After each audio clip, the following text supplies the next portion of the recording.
اندر ہوگا.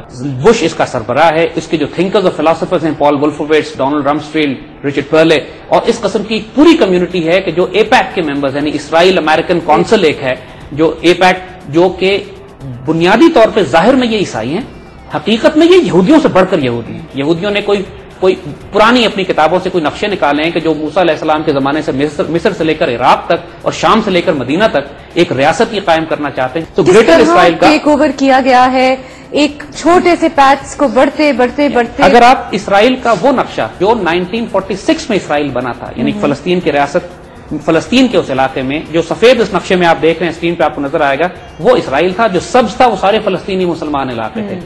اور آہستہ آہستہ آج اگر وہ نقشہ آپ دیکھیں تو سفید کتنا بڑھ گیا ہے. ایک دلچسپ بات آپ کو یاد نوٹ کرائیں کہ دنیا کی ہر ریاست کی سرحدیں, اسرائیل دنیا کا واحد ملک ہے جس کی باؤنڈریز ڈیفائن نہیں ہے, کیونکہ وہ روز بڑھتی رہتی ہے, وہ روز بڑھتی گھٹتی چھوٹی ہوتی رہتی ہے اور بڑھتی رہتی ہے. اور اب ان کے پاس وقت نہیں ہے.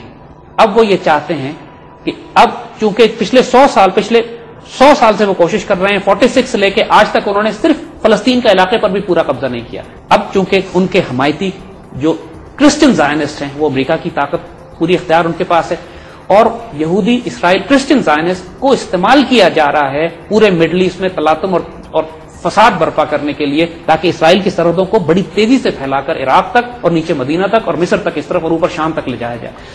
یہ بنیادی طور پر یہ عقیدہ ہے جو کرسچن زائنسٹ, نیو کون, کنزرویٹو, جو اس وقت بش اور اس کی کلٹ جو ہے جو اس وقت حکومت کر رہا ہے, اس بلیف سسٹم کے تحت کر رہا ہے. اس کو سمجھے بغیر آپ مزید جو کچھ دنیا میں ہو رہا ہے اس کو نہیں سمجھ سکتے. اور پوری دنیا کے عیسائی زائنسٹ نہیں ہیں. یعنی this is a very important point to understand. Not Zionist but Zionist, Christian Zionist جو اصل ان کا عقیدہ بلیف سسٹم ہے, یہ 2000 سال کی عیسائیت سے متصادم ہے. یعنی یہ بدعتی ہیں, ہیریٹکس ہیں. تو قدرتی بات ہے اس کے لیے تمام مسلمان ملکوں کو توڑنا یا ان پر قبضہ کرنا یا ان کو چھوٹا کرنا ضروری ہے, تاکہ اسرائیل ایک ایٹمی طاقت کے طور پر ان کو بعد میں ان پر قبضہ کر سکے. امریکن پوری طرح پھنس چکے ہیں. اسی پاکستان ان کی literally Pakistan standing on their tail. اگر پاکستان صرف سپلائیز بند کر دے جو یہاں سے افغانستان جاتی ہیں, یو ایس فورسز کو ہیلپ کرتی ہیں, تو ان کی تمام وار ایفرٹس کولیپس کر جائیں گی. ہم کوئی کمزور پوزیشن میں نہیں ہیں. پاکستان کے اندر کوئی ایسا تھریٹ نہیں ہے کہ پاکستان ڈسممبر ہو جائے گا, پاکستان تباہ برباد ہو جائے گا, پاکستان ٹوٹ جائے گا. یہ سب خرافات ہیں, سب نان سینس ہیں. اس قسم کی کوئی حرکت نہیں ہونے والی.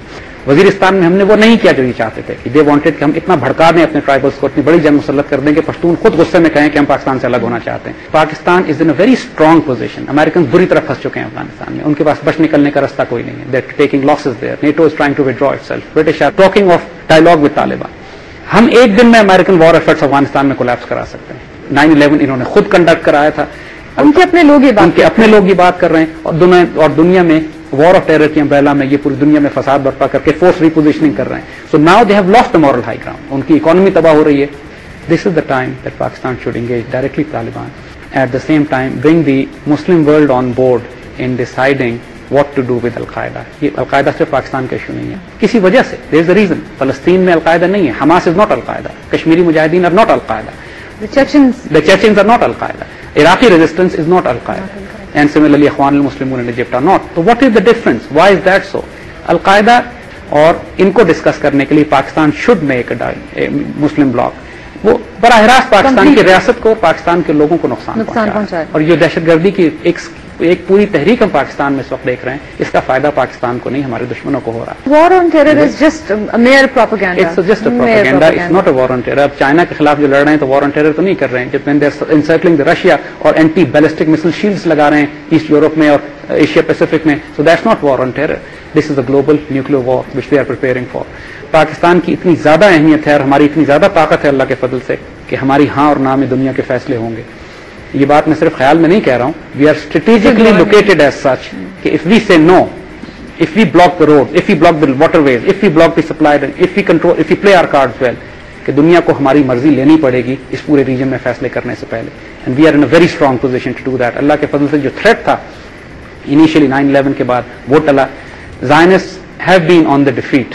ان کے جو آبجیکٹو تھے پاکستان کے بارے میں ان کو بری طرح شکست ہوئی ہے. ظاہر ہے وہ انڈینس چاہ رہے تھے کہ ہم پہ امریکہ سے حملہ کرا دیا جائے, اور اسرائیل چاہ رہا تھا کہ اس ساری امبریلا میں ہم سے تعلقات قائم کر لیں, نیوکلیئر اور مسل پروگرام کمپرومائز ہو جائے. یہ سب کچھ نہیں ہوا.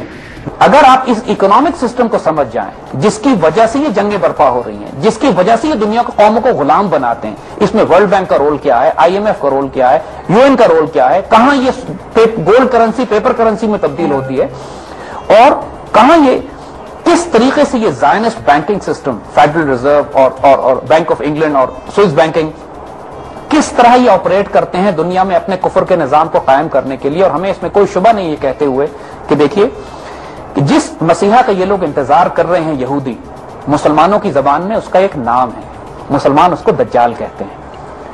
ہر نبی نے اپنی امت کو دجال کے فتنے سے ڈرایا ہے. حضور صلی اللہ علیہ وسلم نے بھی اپنی امت کو دجال کے فتنے سے ڈرایا ہے.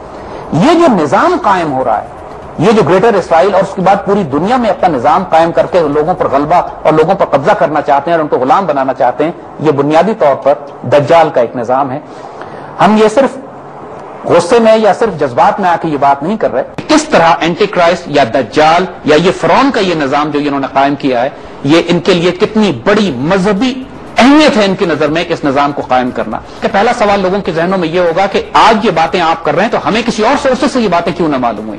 تو بہرحال جو بات ہم نے کہی کنسپریسی آف سائلنس ہے، آج انشاءاللہ ہم اس کنسپریسی کو توڑیں گے اور یہ پیغام اگر ہماری قوم تک پہنچتا ہے، ایک دفعہ ڈائگنوسس ہو جائے پرابلم کا، تو پھر حل بھی دیا جا سکتا ہے. دیکھیے مثال کے طور پر ایک معاشرہ ہے جس کے اندر لوگ سونے اور چاندی کے سکے استعمال کرتے ہیں، جس طرح دنیا میں ہمیشہ ہوتا ہے. اس معاشرے میں ایک شخص نے اپنی دکان کھولی جس کو نام رکھا اس نے بینک، اور اس نے آ کے لوگوں سے یہ کہا کہ تم سونے اور چاندی کے سکے لے کے پھرتے ہو، تمہیں دقت ہوتی ہے، لوگ لوٹ لیتے ہیں، تکلیفیں ہوتی ہیں، تم ایسا کرو کہ سونے اپنا لا کر میرے پاس جمع کرا دو اور میں تمہیں اتنے سونوں کی رسید ایشو کر دیتا ہوں. تم نے مجھے 50 اشرفیاں دو، میں تم کو رسید دے دیتا ہوں، تم آپس میں تجارت رسیدوں پہ کر لو. اور یہی ہونا شروع ہو گیا کہ جب لوگوں کو اطمینان ہو گیا کہ یہ بینک بنا ہوا ہے، اپنی اشرفیاں انہوں نے بینک میں جمع کرا دی، رسیدیں لے لی. اب ایک کانسیپٹ میں آپ کو بتاؤں، 100 اشرفیاں اگر بینک پہ رکھی ہیں، 100 رسیدیں مارکیٹ میں چل رہی ہیں تو بالکل ٹھیک ہے. جس آدمی کو ضرورت ہے وہ بینک کے پاس اپنی رسید لے کر آتا تھا، اپنی اشرفیاں لیتا تھا اور چلا جاتا تھا. آسانی ہے، یہاں تک تو بڑی آسانی ہے. پھر یہ ہوا کہ جس شخص نے بینک بنایا تھا اس نے یہ دیکھا کہ یہ لوگ جو ہیں یہ آپس میں اتنے خوش ہیں رسیدوں سے کام کرنے میں کہ کوئی آتا نہیں ہے سونا لینے کے لیے میرے پاس. تو چونکہ اس کے پاس اختیار تھا رسید ایشو کرنے کا، تو سونا اس کے پاس 100 روپے کا تھا، رسیدیں اس نے 1000 روپے کی ایشو کرنا شروع کر دی. اب یہ جو 900 روپے کی فالتو رسیدیں اس نے ایشو کی ہیں کہ جعلی رسیدیں ہیں، اس نے یہ سونا لیا اور غائب کر دیا. بنیادی طور پر اگر ان رسیدوں کے پیچھے سے سونا غائب کر دیا جائے تو وہ رسیدیں اب جعلی رسید ہیں، فیک رسید سے، کیونکہ پیچھے سونا نہیں ہے. کہ جو سود خور بینکر بیٹھا ہوا تھا وہ سونا لے کر غائب ہو چکا. جس دن لوگوں کو پتا چل گیا اس دن وہ بھاگیں گے اپنے پیسے لینے کے لیے. جو اشرفیاں رکھوائی تھی انہوں نے، اشرفیاں وہاں ہوں گی نہیں، نتیجتاً پورا سسٹم کولیپس کر جائے گا. اور ہوتا یہ تھا کہ ہر تھوڑے عرصے کے بعد ایک بینک کولیپس کرتا تھا. بینک کولیپس کرنے کا مطلب یہ ہے کہ وہ شخص سونا لے کے غائب ہو جاتا تھا، ڈیفالٹ کرتا تھا، اور لوگ رسیدیں جن کی رسیدیں ہوتی تھی، جنہوں نے اپنے اکاؤنٹ رکھوائے ہوتے تھے، وہ پاگل ہو جاتے تھے، بینکرپسی ہوتی تھی، دوائی مر جاتی تھی. یہ کانسیپٹ آغاز تھا ماڈرن بینکنگ کا. امریکہ میں یہ کثرت سے ہو رہا تھا. بینک نوٹ یہاں سے نکلنا شروع ہوئے، جس کو بینک نوٹ کہتے ہیں. نوٹ بینک جاری کرتا ہے، نتیجہ یہ ہوتا تھا بینک کولیپس ہو جاتا تھا. اس کو انگریزی میں ایک اصطلاح ہے رن آن دا بینکس. 2 مہینے پہلے انگلینڈ میں ایک بینک کولیپس ہوا ہے ناردرن راک کا، کہ لوگ اپنے پیسے لینے گئے، وہاں پیسے ہی نہیں تھے. نتیجہ یہ ہوا کہ بینک کولیپس کر گیا. یہ سلسلہ جو 200 سال پہلے شروع ہوا تھا آج بھی جاری ہے. ناردرن راک 2 مہینے پہلے کولیپس ہوا ہے. نتیجہ یہ ہوا کہ یہ سارے پرائیویٹ بینک اکٹھے ہوئے اور 1913 میں انہوں نے فیصلہ کیا کہ ہم سارے جو دہشت گرد گنڈے موجود ہیں، ہم سارے جو لوگوں کا پیسہ ہڑپ کر جاتے ہیں، تھوڑے تھوڑے عرصے بعد ہم میں سے ایک مارا جاتا ہے، کیونکہ ہم اپنی عادت سے باز تو آئیں گے نہیں. تو ایسا کرتے ہیں کہ ہم مل کر ایک بڑا بینک بناتے ہیں، اور گیس کریں گے اس کا نام کیا رکھا؟ Federal reserve. اور یہ بات ذرا کان کھول کے ہوش سے سنیے گا.